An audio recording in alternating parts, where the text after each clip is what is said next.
வணக்கம் சார். வணக்கம் madam. Financial பிளானிங்ல இருக்கிற நிறைய ஸ்டெப்ஸை நம்ம தொடர்ந்து ஒவ்வொரு சீரீஸாக டிஸ்கஸ் பண்ணிட்டு இருக்கோம். அந்த வகையில் இன்னைக்கு tax planning. So financial plan பண்ணும்போது நம்ம கோல்ஸை பற்றி நம்ம நிறைய யோசிக்கிறோம். நம்மளால எவ்வளோ ஸ்பெண்ட் பண்ண முடியும், நமக்கு என்ன கடன் இருக்குது, இந்த மாதிரி விஷயங்கள்லாம் யோசிக்கிறோம். ஆனால் ஒரு ஃபினான்ஷியல் பிளானிங் பண்ணும்போதே நம்ம டாக்ஸையும் அதில் இன்க்ளூட் பண்ணணுமா? டாக்ஸையும் இன்க்ளூட் பண்ணணும். இதில் டாக்ஸை இன்க்ளூட் பண்ணணும் அப்படிங்கிறத தாண்டி நிறைய பேர் வந்து இந்த ஃபினான்ஷியல் டிசிஷன்ஸே எப்படி எடுக்கிறாங்கன்னா டாக்ஸ் சேவிங்ஸ்க்காக தான் எடுக்கிறாங்க. நீங்கள் பார்த்தீங்கன்னா யாருமே வந்து அந்த ஏப்ரல் மாதத்தில் வந்து இதை தொடங்க மாட்டாங்க டாக்ஸ் பிளானிங்கை. கடைசியாக இந்த மார்ச் முடியும் போது தான் வந்து இன்வெஸ்ட் பண்ணணும் அப்படின்னு சொல்லுவாங்க. அதெல்லாம் ஒரு தவறான ஒரு இன்வெஸ்ட்மெண்ட். நாம் எப்போ கோல்ஸை செட் பண்ணுறோமோ அப்போவே வந்து இந்த டாக்ஸ் பிளானிங்கும் சேர்த்தே நம்ம பண்ணணும். அப்போ தான் வந்து நமக்கு கோல்ஸும் அச்சீவ் பண்ணுவோம், டாக்ஸையும் கம்மி பண்ணுவோம். ஓகே, நீங்க சொல்ற மாதிரி இப்போ நமக்கு நியூ டாக்ஸ் ரெஜிம் எல்லாம் இன்ட்ரடியூஸ் பண்ணிருக்காங்க. எதுலயுமே டிடக்ஷன்ஸ் எல்லாம் கிளைம் பண்ண முடியாது அப்படிங்கிற சிச்சுவேஷன்ஸ் வந்திருக்கு. ஆனாலும் கூட நம்ம ஃபினான்ஷியல் பிளானிங்ல நம்ம டாக்ஸை இன்க்ளூட் பண்ணுமா? இப்போ நியூ ரெஜிம்ல வந்து நிறையா டாக்ஸ் டிடக்ஷன்ஸ் பண்ண முடியாது. ஃபர்ஸ்ட் நம்ம நியூ ரெஜிம் வந்து சூஸ் பண்ணணுமாங்கிறதே ஒரு கேள்வி. அதை நம்ம அப்புறமா பார்க்கலாம். இப்போ வந்து சில டிடக்ஷன்ஸ் நீங்கள் பண்ணலாம். என்பிஎஸ் நேஷனல் பென்ஷன் ஸ்கீமில் நீங்கள் போட்ட பணத்தை முதலீடு பண்ணிங்கன்னா அந்த டிடக்ஷனை நீங்கள் வந்து கிளைம் பண்ணலாம். எம்ப்ளாயி ப்ராவிடென்ட் ஃபண்ட்ஸில் நீங்கள் இன்வெஸ்ட் பண்ணியிருந்தீங்கன்னா நீங்கள் அதை வந்து கிளைம் பண்ணலாம். முக்கியமாக டேக்ஸ் ஃப்ரீ அலவன்சஸ்ன்னு இருக்குது. இதெல்லாம் நீங்கள் ஆடிட்டர்கிட்ட கேட்டிங்கன்னா அவங்களே உங்களுக்கு விளக்கமாக சொல்லுவாங்க. உங்கள் நிறுவனத்திலையும் நீங்கள் வந்து என்ன சொல்லலாம்னா உங்கள் சிடிசி ஸ்ட்ரக்சர் பண்ணும்போதே இந்த டேக்ஸ் ஃப்ரீ அலவன்சஸில் அண்டர் ப்ராக்கெட்டில் கொடுக்க சொன்னீங்க அப்படின்னா நீங்கள் அதையும் வந்து கிளைம் பண்ணலாம். ஸோ இப்படி சில டிடக்ஷன்ஸ் வந்து நியூ ரிஜிம்லையும் உங்களால் பண்ண முடியும். ஓகே, அப்போ நீங்கள் ஃபர்ஸ்ட் அட்ரஸ் பண்ண மாதிரி தான் நான் ஃபினான்ஷியல் பிளானிங் இந்த ஃபினான்ஷியல் இயருக்கு ஸ்டார்ட் பண்ணுறேன் அப்படின்னா நான் என்ன டாக்ஸ் ரெஜிம் சூஸ் பண்ண போகிறேன் அப்படிங்கிறத முதல்ல எடுத்துட்டு தான் அதுக்கேற்ற மாதிரி சூஸ் பண்ணுமா சார்? அப்படி ரொம்ப குழப்பிக்க வேணாம். நீங்க எந்த டாக்ஸ் ரிஜிமை வந்து சூஸ் பண்ணணும் அப்படிங்கிறது நீங்க ஐடி ரிட்டர்ன் ஃபைல் பண்ணும்போது பார்த்தாலே போதும். நாம எப்போதுமே வந்து பாத்தீங்கன்னா ஒரு ஃபினான்ஷியல் பிளானிங்ல கோல்ல வந்து நாம டாக்ஸை கம்மி பண்றதுக்காக இன்வெஸ்ட் பண்ணக்கூடாது. அதே மாதிரி வந்து டாக்ஸ் ஃபைலிங்ல பண்ண வேண்டிய விஷயங்கள் எல்லாம் நீங்க முதலே பண்ணணும்னு அவசியமே கிடையாது. உங்களுடைய இன்கம், உங்களுடைய எக்ஸ்பென்ஸ் இதெல்லாம் தாண்டி ஒரு இன்வெஸ்ட்மெண்ட் பிளான் நம்ம பண்ணணும். அப்பதான் உங்க வாழ்க்கை வந்து இப்பவும் நல்லா இருக்கும், எதிர்காலத்திலயும் நல்லா இருக்கும். நாம இந்த டாக்ஸை மனசுல வச்சுட்டு டாக்ஸ் ரிட்டர்னை மனசுல வச்சுட்டு ஒரு விஷயத்த முடிவு பண்ணனா எதுவுமே சரியா இருக்காது. நீங்க டாக்ஸ் ஃபைல் பண்ணும்போது உங்க ஆடிட்டர் கிட்ட கேட்டீங்க அப்படின்னா அவங்களே வந்து உங்களுக்கு எது சரியான ரிஜிம் அப்படிங்கிறத சொல்லுவாங்க. இப்ப நிறைய சிமுலேஷன் வந்து கொடுக்குறாங்க அலுவலகங்கள்லேயே வந்து அந்த ஏப்ரல் மாதங்கள்லேயே வந்து நீங்க போட்டு பார்த்துடலாம் எந்த இதை சூஸ் பண்ணீங்கன்னா உங்களுக்கு கரெக்டா இருக்கும் அப்படின்னு. நீங்க அந்த சிமுலேஷனை நீங்க அப்பவே யூஸ் பண்ணி நீங்க எந்த ரிஜிமையும் செலக்ட் பண்ணலாம். அப்படி செலக்ட் பண்ற ரிஜிமை வந்து நீங்க ஐடி ஃபைல் பண்ணும்போது மாற்றவும் செய்யலாம். அப்படி மாற்றும் போது வந்து உங்களுக்கு ஆடிட்டர் வந்து சரியான ரிஜிம் எதுன்னு சொல்லிட்டு உங்களுக்கு எது பெனிஃபிட் கொடுக்கணும் சொல்லிடுவாங்க. நாங்கள் வந்து பரிந்துரைக்கிறது என்ன அப்படின்னா முடிந்த வரைக்கும் நீங்கள் வந்து ஓல்டு ரிஜிமை மட்டுமே சூஸ் பண்ணுங்க அப்படின்னு சொல்றோம். அதுக்கு என்ன காரணம் அப்படின்னு பார்த்தீங்கன்னா அதில் நிறைய டிடக்ஷன்ஸ் நம்ம கிளைம் பண்ண முடியும். அப்படி கிளைம் பண்ணி நம்ம ஓல்டு ரிஜிமை தக்க வச்சுக்கிட்டோம் அப்படின்னா நியூ ரிஜிமில் வந்து இப்போ நிறைய பெனிஃபிட்ஸ் கொடுத்துருந்தாலும் எப்படி ஜியோ வரும்போது நிறைய பெனிஃபிட்ஸ் கொடுத்து அதுக்கப்புறம் வந்து அந்த விலைவாசி விலை உயர்ந்ததோ அது மாதிரி இதுலயும் உயரும் சதவீதம் வந்து வரி கட்டுற சதவீதம் உயரும் அப்படின்னு நாங்க கணிக்கிறோம். அதனால நாங்க சொல்றது எல்லார்கிட்டையும் முடிஞ்ச வரைக்கும் ஓல்டு ரிஜிமை தக்க வச்சுக்கோங்க. ஓகே, ஓல்டு ரிஜிம் தான் சூஸ் பண்ணணும் அப்படின்னு சொல்றீங்க. ஆனா கொஞ்சம் சேலரிட் இண்டிவிஜுவல்ஸ் குறிப்பா ஒரு 9 lakh 10 lakh அந்த ரேஞ்ச்ல இருக்கிறவங்களுக்கு ஓல்டு ரிஜிம் வந்து கொஞ்சம் சிரமமா இருக்காதா சார்? அதிகமா டாக்ஸ் பே பண்ற மாதிரியான சிச்சுவேஷன்ஸ் வருமே. நம்ம எவ்வளோ பே பண்ணணும் அப்படிங்கிறது பார்க்கணும். பெரிய டிஃப்ரென்ஸ் வந்ததுன்னா கண்டிப்பாக நியூ ரிஜிமுக்கு தான் போகணும். ஆனால் குறைந்த அளவு தான் ஒரு டிஃப்ரென்ஸ் வரும். ஒரு 5000 10,000 வருது அப்படிங்கும்போது ஓல்டு ரிஜிமை தக்க வைப்பதில் தவறு கிடையாது. ஏன்னா பிற்காலத்தில் அதில் பெனிஃபிட்ஸ் அதிகமாக வர வாய்ப்பு இருக்குது அப்படிங்கிறது எங்களுடைய கணிப்பு தான். அது உறுதியாக கூட நம்ம சொல்ல முடியாது. ஆனால் அது நடக்க வாய்ப்பு இருக்குது. ஆனால் ரொம்ப பெனிஃபிட்ஸ் வரும் நியூ ரிஜிமில் தான். அதிக பெனிஃபிட்ஸ் வருதுன்னா கட்டாயமாக நியூ ரிஜிம் தான் நம்ம தேர்ந்தெடுக்கணும். ஓகே, இப்போ நீங்க சொன்ன மாதிரி ஒரு சேலரிட் இண்டிவிஜுவல் ஓல்ட் டாக்ஸ் ரெஜிமை சூஸ் பண்றாரு அப்படின்னு எடுத்துக்கலாம். எங்கெங்கெல்லாம் உங்களுக்கு டிடக்ஷன் கிடைக்கும், அவங்க ஃபினான்ஷியல் பிளானிங்ல என்னெல்லாம் அவங்க கண்டிப்பா இன்க்ளூட் பண்ணிக்கணும் சார்? ஓல்டு ரிஜிமில் பார்த்தீங்கன்னா உங்களுக்கு 80C வந்து நீங்கள் டிடக்ஷன்ஸ் எடுத்துக்கலாம். ஸ்கூல் ஃபீஸ் பே பண்ணுறதுல டிடக்ஷன்ஸ் நீங்கள் கேட்டுக்கலாம். உங்களோட டேர்ம் இன்சூரன்ஸ் எடுத்திங்கன்னா அதோட ப்ரீமியம், எல்ஐசி போட்டிங்கன்னா அதோட ப்ரீமியம். ஸோ இதெல்லாம் வந்து உங்களுக்கு 80C வந்துடும். 80D வந்தீங்கன்னா ஹெல்த் இன்சூரன்ஸ் கண்டிப்பாக நீங்கள் ஹெல்த் இன்சூரன்ஸ் எல்லாருமே எடுக்கணும். இந்த முறை என்ன பண்ணியிருக்காங்க அப்படின்னா நான் எடுத்துட்டேன்னு சொல்லிட்டு நீங்கள் சும்மா சொன்னால் போதாது. அந்த பாலிசி நம்பர் நீங்கள் கொடுக்கணும். எங்கே எடுத்தீங்களோ அந்த நிறுவனத்தோட பேரை நீங்கள் கொடுக்கணும், கட்டாயம் கொடுக்கணும். இது நீங்க கம்பெனில ப்ரொவைட் பண்ணியிருந்தாங்கன்னா அந்த பாலிசி நேம், அந்த பாலிசி எந்த கம்பெனில எடுத்தாங்களோ அது கொடுக்கலாம். கம்பெனியை தவிர்த்து தனியாகவும் எடுக்கணும் அப்படிங்கிறத நாங்கள் தொடர்ந்து அறிவுறுத்திட்டு வரோம். நீங்கள் அதை எடுத்து கொடுத்தாதான் அவங்க வந்து 80/80ல பண்ணுவாங்க. இது தவிர பல செக்ஷன்ஸ் வந்து இருக்கு நம்ம பயன்படுத்திக்கிறதுக்கு. நிறைய பேருக்கு என்னன்னா இந்த செக்ஷன்ஸ் தெரியாம அவங்களே வந்து ஐடி ரிட்டர்ன் ஃபைல் பண்ணும்போது என்னன்னா அது எப்படின்னா எளிமைப்படுத்தி வச்சிருக்காங்க. நீங்க இன்கம் டேக்ஸ் போர்ட்டல் போனீங்கன்னா ரொம்ப எளிமையாக ரிட்டர்ன் ஃபைல் பண்ணிட்டு வெளியே வந்துடலாம். ஆனா நீங்க துறை சார்ந்த ஒரு நிபுணர் ஒரு ஆடிட்டர் கிட்டே போகலாம். ஆடிட்டர் கிட்ட போறது ரொம்ப நல்லது.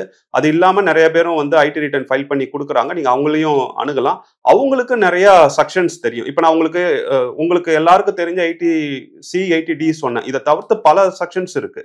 இன்கம் டேக்ஸ் லா அப்படிங்கிறதே வந்து பல பக்கங்கள் கொண்ட லா. அதுல என்னென்ன செக்ஷன்ஸ் இருக்குன்னு நமக்கு தெரியாது. இது தவிர நிறைய சுற்றறிக்கைகள் வந்து வெளியிடுவாங்க.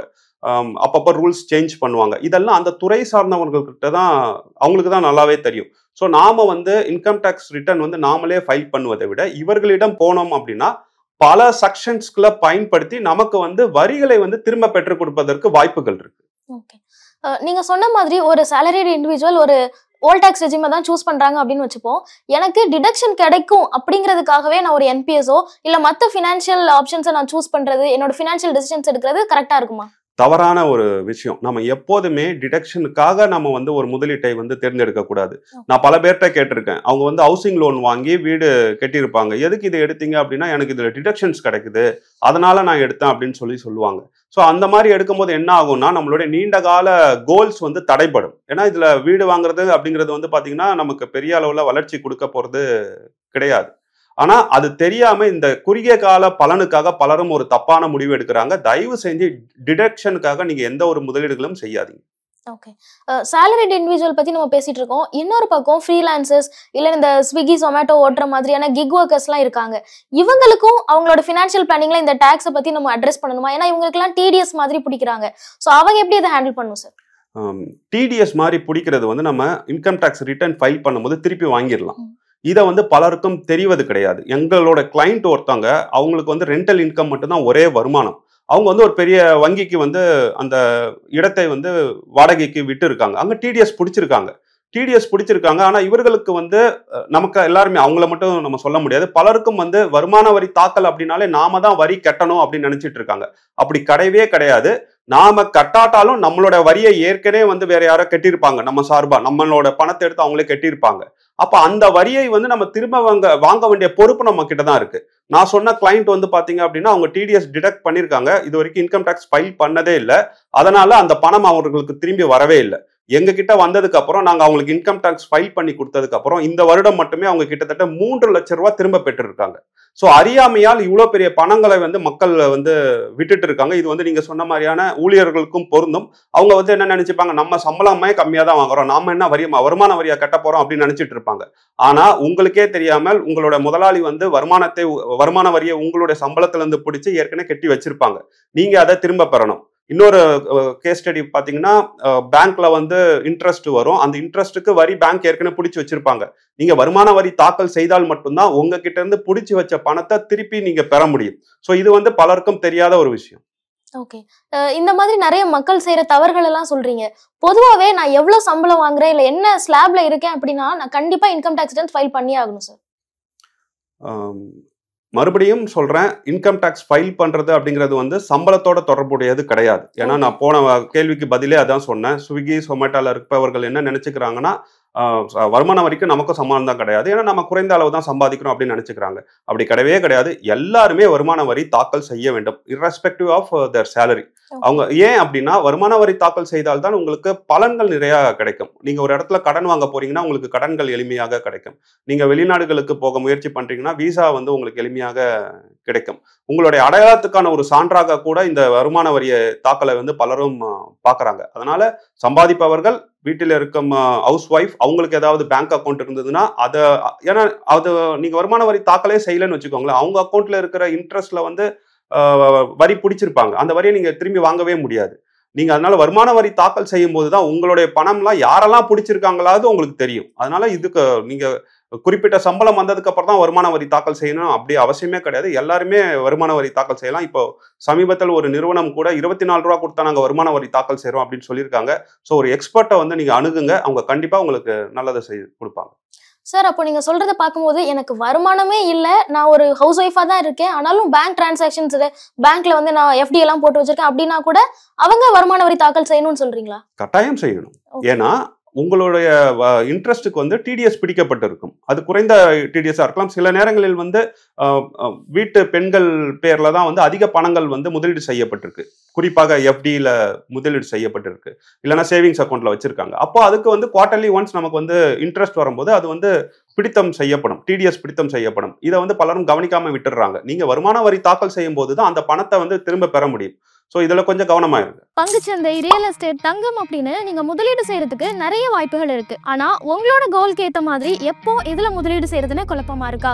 இனிமேல் அந்த குழப்பத்தை விடுங்க. நீங்க பொருளாதாரம் சம்பந்தமான எல்லா சந்தேகங்களையும் ஈடி தமிழ் ஆஃபீஸுக்கே நேரடியா வந்து எக்ஸ்பர்ட்ஸ் கிட்ட கேட்க முடியும். அதுக்கு நீங்க செய்ய வேண்டியதெல்லாம் கீழே தெரியற வாட்ஸ்அப் நம்பருக்கு உங்களோட பெயர் மற்றும் கான்டாக்ட் நம்பரை அனுப்புங்க. நாங்க உங்களை தொடர்பு கொண்டு மற்ற விவரங்கள் எல்லாம் சொல்றோம்.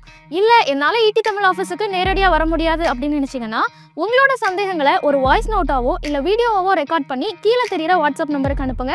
எக்ஸ்பர்ட்ஸ் உங்களோட சந்தேகங்களுக்கு பதிலளிப்பாங்க.